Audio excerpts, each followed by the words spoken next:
Welcome back to my channel. कैसे हम बात करने वाले हैं एक real story based disaster film के बारे में जिसका नाम है कुर्स्क द लास्ट मिशन। ये फिल्म 2018 में रिलीज हुई थी और इसे डायरेक्ट किया है थॉमस विंटरबर्ग ने। IMDb रेटिंग है 6.6 आउट ऑफ 10 और 86% गूगल यूजर ने इसे लाइक किया है। दोस्तों, ये film Robert Morse book a time to die पर आधारित है। एज ऑलवेज हम पहले इस फिल्म की स्टोरी लाइन को डिस्कस करेंगे और उसके बाद रियल स्टोरी को जान लेंगे। साल है 2000। ये कहानी है रशियन नेवी के नॉर्थर्न फ्लीट के बारे में। हम कैप्टन मिखाइल से मिलते हैं जो फिर से एक बार अपनी टीम के साथ समुद्र के गहराइयों में सेल करने के लिए बिल्कुल रेडी है। लेकिन उससे पहले वो लोग एक काम पूरा करना चाहते हैं, अपनी एक टीम मेंबर पवेल की वेडिंग पार्टी अरेंज करना। लेकिन इस बार भी उन्हें ठीक समय सैलरी नहीं मिली, मतलब उनके पास ज्यादा पैसा नहीं है। लेकिन इतनी सी बात के लिए उनके दोस्त की शादी रुक जाए, ये तो हो नहीं सकता। तो वो लोग सभी अपनी अपनी वॉचेस गिरवे रख देते हैं और उसके बदले में जो पैसा मिलता है उससे एक शानदार पार्टी अरेंज करते हैं। इसे तो टीम स्पिरिट कहा जाता है, फ्रेंडशिप कहा जाता है। और इस टीम के इस इंटेंस बॉन्डिंग के पीछे कैप्टन मिखाइल का क्रेडिट सबसे ज्यादा है। He is a good leader and a great human being जो अंधेरे में भी उजाले को ढूंढ लेते हैं। उनकी पत्नी तानिया हेवीली प्रेग्नेंट है। इसके अलावा भी उनका एक 3 साल का बेटा भी है, मिशा, जो अपने पिता को इंस्पिरेशन मानता है। तो रात भर एंजॉय करने के बाद नेक्स्ट मॉर्निंग मिखाइल और उनकी फुल टीम अपने परिवार को अलविदा कहते हैं और निकल पड़ते हैं एक नए सफर में। वैसे इस बार की जर्नी कुछ डिफरेंट है क्योंकि इस बार उनके साथ ही एक HTP टॉर्पेडो जो बहुत ही ज्यादा खतरनाक है। वैसे तो एक वेपन सबमरीन होने की वजह से उनके साथ मिसाइल्स और रिएक्टर्स रहते ही हैं, मगर इस बार इस टॉर्पेडो को ले जाया जा रहा है टेस्टिंग के लिए। सही जगह सही समय पर इसे बोर्ड किया जाएगा, लेकिन तब तक इसका ख्याल रखना है इन्हीं क्रू मेंबर्स को। स्पेशली वेपन ऑफिसर पैवेल पर इसकी जिम्मेदारी है। इनिशियली सब कुछ अंडर कंट्रोल ही था। जर्नी शुरू करने से पहले बार बार इसे चेक किया गया था, लेकिन जैसे ही कुर्स्क आगे बढ़ने लगती है पैवेल नोटिस करता है टॉर्पेडो का टेम्परेचर बढ़ रहा है। वो डर जाता है, अगर ऐसा ही चलता रहा तो बहुत जल्द हाइड्रोजन पेरोक्साइड लीक होने लग जाएगा। वो अपने सुपीरियर से इमीडिएट रिलीज करने का ऑर्डर मांगता है, मगर उसे ऑर्डर नहीं मिलता और उसके तुरंत बाद ही टॉर्पेडो आग का गोला बनकर फट जाता है। पैवेल और उस कंपार्टमेंट में जितने भी लोग थे उसी समय जलकर राख हो जाते हैं और ये सबमरीन जाकर गिरती है सी बेड के ऊपर। सबमरीन के अंदर सब कुछ तहस नहस हो चुका था। कंपार्टमेंट अलग होने की वजह से आग फैली तो नहीं, मगर एक जोर का झटका जरूर लगा था। सब लोग बहुत ज्यादा डर गए थे।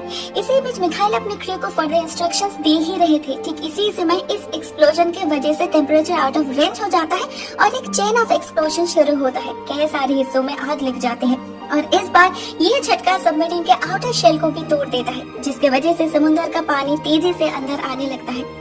कई सारे लोग जख्मी हो चुके थे, कई लोगों की जान निकल भी गई थी। मिखाइल इस सिचुएशन में भी एक काबिल कैप्टन की तरह सबको संभालने की पूरी कोशिश कर रहा था। हर एक कंपार्टमेंट में जाके क्रू मेंबर्स को गाइड कर रहा था सबमरीन के पीछे की तरफ जाने के लिए। लेकिन एक कंपार्टमेंट का दरवाजा वो नहीं खोल पाया। ये रिएक्टर्स चैम्बर था। इस एक्सप्लोजन की वजह से रिएक्टर्स मेल्ट डाउन होने लगा था। ऊपर से चैम्बर के अंदर पानी भर चुका था। अंदर मिखाइल का दोस्त और कलीग एंटॉन ड्यूटी पर था और उसने ही जानबूझकर दरवाजा लॉक किया था, नहीं तो ये रिएक्टर वाला पानी चारों तरफ फैल जाता और एक डिजास्टर शुरू हो जाता। इससे अच्छा ये ब्रेव सोल्जर उसी कंपार्टमेंट में रुककर अपनी सुसाइड कबूल कर लेता है। मिखाइल बाकी लोगों को लेकर कंपार्टमेंट 9 में जा पहुंचता है और दरवाजा लॉक कर देता है। फिलहाल के लिए तो वो लोग बच गए थे, लेकिन अभी भी खतरा टला नहीं था। धीरे धीरे इस चैम्बर के अंदर भी पानी भरने लग गया था। मिखाइल अपने टीम मेंबर्स के साथ पाइप्स को ब्लॉक करने लग जाता है, जिससे बाहर से पानी अंदर ना पाए, और पंप भी चालू हो गया था, मगर वो रिजर्व बैटरीज पर चल रहा था, इसीलिए सक्शन पावर बहुत ही कम था। लेकिन किसी भी हालत में ये बंद होना नहीं चाहिए। मिखाइल जैसा टेक्निकलिटीज को समझ रहा था, ठीक एट द सेम टाइम वो अपने क्रू मेंबर्स को बूस्ट अप भी कर रहा था, क्योंकि उसे पता था ऊपर रशियन नेवी जरूर उन्हें बचाने की कोशिश कर रहे होंगे। उन्हें बस वेट करना है और भरोसा रखना है। उधर हम देखते हैं नेवी ऑफिसर्स अपनी तरीके से कोशिश तो कर रहे हैं, मगर उन्हीं में से कुछ लोग सबमरीन की हालत देखकर ही ये मान लिया था कि इतने भयानक ब्लास्ट की वजह से कोई जिंदा नहीं रह सकता। लेकिन एडमिरल ग्रुजिन्स्की उनमें से नहीं थे। उन्हें बस एक इशारा चाहिए था। ट्रेनिंग के वक्त ही नेवी सोल्जर्स को सिखाया जाता है ऐसे हालत में कैसे स्ट्राइक की आवाज से जिंदा होने का सिग्नल पहुंचाया जाता है। हर घंटे में 4 स्ट्राइक। मिखाइल ने वो किया भी था, लेकिन उस समय ऊपर तक ये आवाज पहुंची नहीं। सेकंड टाइम 1 घंटे बाद ग्रुजिन्स्की फिर से एक बार सुनने की कोशिश करते हैं। अपने ऑफिसर्स को ध्यान से इत्मीनान से हर एक आवाज को फॉलो करने के लिए कहते हैं, मगर इस बार मिखाइल समय पर स्ट्राइक नहीं कर पाता। असल में उसके पास घड़ी तो नहीं थी, तो वो थोड़ा सा लेट कर देता है। जब क्रूजिनिस की उम्मीद छोड़ने ही वाले थे कि उसी समय फॉर्चुनेटली एक कलीग मिखाइल को याद दिलाता है और मिखाइल स्ट्राइक करता है। दूसरी तरफ सारे सोल्जर्स की वाइफ्स बहुत परेशान हो चुकी थी। उन्हें कानो कान खबर तो मिल रही थी, मगर कोई क्लियरली कुछ बता ही नहीं रहा था। लेकिन नेक्स्ट डे मिखाइल की पत्नी तानिया को एक ऑफिसर खबर देता है कि सबमरीन से टैपिंग की आवाज सुनाई दी है। अब इस टैपिंग का इम्पोर्टेंस सभी को पता था। क्रूजिनिस की ऑलरेडी एक रेस्क्यू शिप भेज दिया था जिसमें रेस्क्यू सबमर्सिबल प्रीज है। नाउ इस एक्सीडेंट के बारे में ब्रिटिश नेवी को भी पता चल चुका था। कॉमोडोर डेविड एडमिरल क्रूजिनिस का बहुत पुराना दोस्त है, उससे भी ज्यादा वो खुद भी एक नेवी ऑफिसर है। दूसरे ऑफिसर्स को ऐसे डूबते देख वो बहुत परेशान हो गया था। वो बार बार रशियन नेवी से कांटेक्ट करने की कोशिश कर रहा था, मगर उसे ये भी पता है ये रशियंस उन्हें उनके सबमरीन के आसपास भी जाने नहीं देंगे। ये सबमरीन कुर्स्क उनकी शान है। उनके टेक्निकल एक्सपर्टीज का सीक्रेट्स वो लोग किसी भी हालत में शेयर नहीं करेंगे। तो दूर बैठे ही डेविड सैटेलाइट इमेजेस से सारी डिटेल्स कलेक्ट कर रहे थे। उन्हें रेस्क्यू ऑपरेशन के बारे में भी पता था, लेकिन इस सबमर्सिबल ब्रिग्स पर उनका भरोसा बिल्कुल भी नहीं था। तो वो अपने लोगों को रेडी रहने के लिए कहते हैं। बेस्ट डाइवर्स से कांटेक्ट करते हैं, जिससे जैसे ही ये रशियंस हार मान लेंगे वो लोग काम शुरू कर पाए। उन्हें अपने दोस्त क्रूजिनिस्की पर भरोसा था। वो जरूर जरूरत पड़ने पर उन्हें कॉल करेंगे।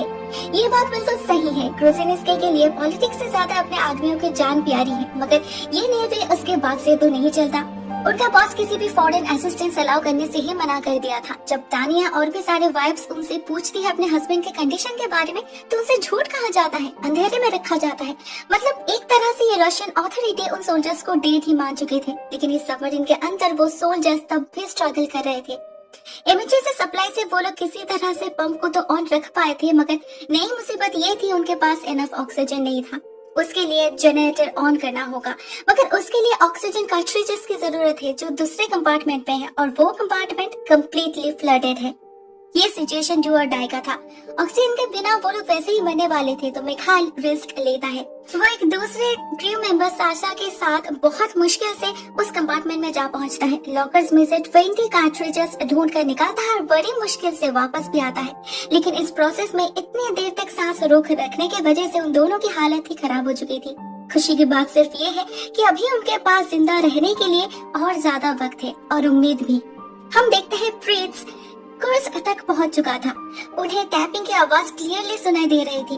उन्हें पता था अंदर लोग जिंदा है। प्रीत्स डॉक करने की कोशिश करता है। अंदर जब मिखाइल की टीम को पता चलता है उन्हें बचाने के लिए लोग आ पहुंचे हैं, तो सभी बहुत खुश हो जाते हैं, पागल की तरह चिल्लाने लगते हैं। लेकिन उनकी ये खुशी ज्यादा देर तक टिक नहीं पाती, क्योंकि प्रीत्स डॉक कर नहीं पाता। दोनों ऑफिसर्स बार बार कोशिश करते रहते हैं, लेकिन इससे दरवाजा ही नहीं खुलता। सिर्फ उनके सबमर्सिबल का चार्ज खत्म हो जाता है, तो उन्हें लौटना पड़ता है। असल में उनके डॉकिंग इक्विपमेंट में ही गड़बड़ था। एक टायर था जिसे सालों से चेंज नहीं किया गया था। ऊपर से उनके पास एक्स्ट्रा बैटरी भी नहीं थी। मतलब उन्हें अभी 12 घंटे और वेट करना पड़ेगा इस स्टेट ऑफ बैटरी को चार्ज होने में। सो आफ्टर 12 आवर्स रात में प्रेस फिर से एक बार डॉकिंग की कोशिश करती है, मगर इस बार भी उन्हें कामयाबी नहीं मिलती। मिखाइल कितना भी कोशिश क्यों न कर ले, अभी इस टीम का हौसला टूटने लगा था। इस सिचुएशन में एडमिरल क्रूजिनिस्की एक बहुत ही वाइज स्टेप लेते हैं। वो पर्सनली डेविड को कॉल करके उन्हें टेलीविजन पर यह बात फैलाने के लिए कहते हैं कि ब्रिटिश तो हेल्प करना चाहता है, लेकिन ये रशियन से एक्सेप्ट नहीं कर रहे। ये बात जब तानिया जैसे लोगों के कानों तक पहुंचती है, तो नेचुरली सभी बहुत नाराज हो जाते हैं। रशियन नेवी को कोसने लगते हैं, और क्रूजिनिस्की जो चाहते थे वैसा ही होता है। एक तरफ सिटीजन प्रेशर, दूसरी तरफ क्रूजिनिस्की लगातार अपने सुपीरियर को कॉल करके समझाने लग जाते हैं। इससे finally Russian navy foreign help लेने के लिए मान जाता है, मगर ये रास्ता काफी लंबा था। बीच में पूरा एक दिन बीत गया था। प्रीस और 2 बार चक्कर लगा के वापस आ चुका था, और सबमरीन के अंदर उन 23 लोगों की हालत बदतर हो चुकी थी। इतना समय बीत चुका था, बैटरीज भी खत्म हो चुकी थी, मतलब पंप बंद हो गया था। पानी का लेवल तेजी से ऊपर आ रहा था, लेकिन वो लोग ऐसे मरना नहीं चाहते थे। तो उस हालत में भी वो लोग आपस में हंसी मजाक करने लग जाते हैं। जो बचा कुचा खाना था उससे काइंड ऑफ बफेट अरेंज करते हैं। कहीं ना कहीं उन्हें एहसास हो चुका था कि वो लोग शायद मरने वाले हैं, तो मिखाइल अपनी पत्नी और बेटे के लिए एक चिट्ठी भी छोड़ता है। मगर इस सेलिब्रेशन के बीच एक क्रू मेंबर लियो के हाथ से ऑक्सीजन कार्ट्रिज पानी में गिर जाता है, जो हाईली एक्सप्लोसिव था। इससे जो धमाका होता है वही उनके सारे ऑक्सीजन खा जाता है। लेकिन वो लोग थे तो सोल्जर्स, शहीद होने वाले थे। जब उन्हें पता चलता है उनके पास सिर्फ 2 मिनट का वक्त है, सभी मिलकर एक दूसरे को सैल्यूट करते हैं, थैंक यू कहते हैं और एक ब्रेव टीम की तरह मौत को गले लगा लेते हैं। दूसरी तरफ जब डेविड और ब्रुसिनिस्की रशियन नेवी के हेड ऑफिसर को समझा बुझाकर ब्रिटिश डाइवर्स को कुर्स्क के पास भेजते हैं, तब तक सब कुछ खत्म हो चुका था। वो कंपार्टमेंट पूरा पानी से भर चुका था, जहां उन बेजवानों के शरीर पानी में तैर रहे थे। मतलब इतनी कोशिशों के बावजूद चंद लम्हों की देरी सब कुछ खत्म कर दिया, और इसके लिए सिर्फ रशियन नेवी अथॉरिटीज ही जिम्मेदार थे। उनकी इस गलती को माफ नहीं किया गया। इन सोल्जर्स के फ्यूनरल में तानिया को मिखाइल की लिखी चिट्ठी मिलती है और मीशा को अपने पिता की घड़ी, लेकिन वो छोटा सा बच्चा भी जानता था उसके पिता को इन इर्रेस्पॉन्सिबल ऑफिसर के वजह से ही मरना पड़ा, तो वो उनसे हाथ मिलाने से इनकार कर देता है। ये उसके प्रोटेस्ट करने का तरीका था, जो हमेशा हमेशा के लिए इन रशियन ऑफिसर्स के अंदर गिल्टी कॉन्शियस बनकर रह जाएगा। दोस्तों ये कहानी यहाँ पर ही खत्म होती है और अब हम बात करेंगे रियल स्टोरी के बारे में। दोस्तों रियल स्टोरी कुछ ऐसी ही है। इन 2012 ऑफ अगस्त बैरेंस सी में सफर करते वक्त रशियन नेवी के इस न्यूक्लियर पावर्ड सबमरीन में ये भयानक एक्सप्लोजन हुआ था। 2 मिनट के अंदर 2 धमाका। मैक्सिमम क्रू मेंबर्स की जान चली गई थी, सिर्फ कुछ 23-24 लोग ही बचे थे। लेकिन रशियन नेवी को तो पहले इस भयानक एक्सीडेंट के बारे में भनक तक नहीं लगी। जब लगी भी तो उन्हें इस सबमरीन को लोकेट करने में ही 16 घंटे लग गए। उसके बाद 4 दिनों तक रशियन नेवी अपने इनएडिक्वेट सबमर्सिबल के साथ रेस्क्यू मिशन जारी रखा, लेकिन उन्हें भी पता था इससे कुछ नहीं होगा। लेकिन देन प्रेसिडेंट पुतिन को ये बात कौन समझाए, जब इस सबमरीन के अंदर 23 लोग ठंड में तड़प रहे थे, ऑक्सीजन खाने के बिना मर रहे थे, तब रशियन गवर्नमेंट फॉरेन असिस्टेंस से इनकार कर रहा था, जिससे ब्रिटिश नेवी को उनके टेक्निकल सीक्रेट्स के बारे में पता ना चले। फाइनली 5 दिन बाद फॉरेन हेल्प एक्सेप्ट किया जाता है and on the 7th day British diverse submarine के अंदर जा पहुंचते हैं, मगर तब तक सब कुछ खत्म हो चुका था। उन्हें कोई भी सर्वाइवर नहीं मिलता। इसे one of the biggest navy disaster माना जाता है। 118 लोगों की जान गई थी और इसके लिए रशियन गवर्नमेंट को बहुत ही ज्यादा क्रिटिसाइज्ड होना पड़ा था। दोस्तों अगर आपको इस एक्सीडेंट के बारे में, इस डिजास्टर के बारे में और ज्यादा कुछ जानकारी चाहिए तो मैं डिस्क्रिप्शन बॉक्स में कुछ लिंक्स छोड़ दूंगी, आप चेक कर सकते हो।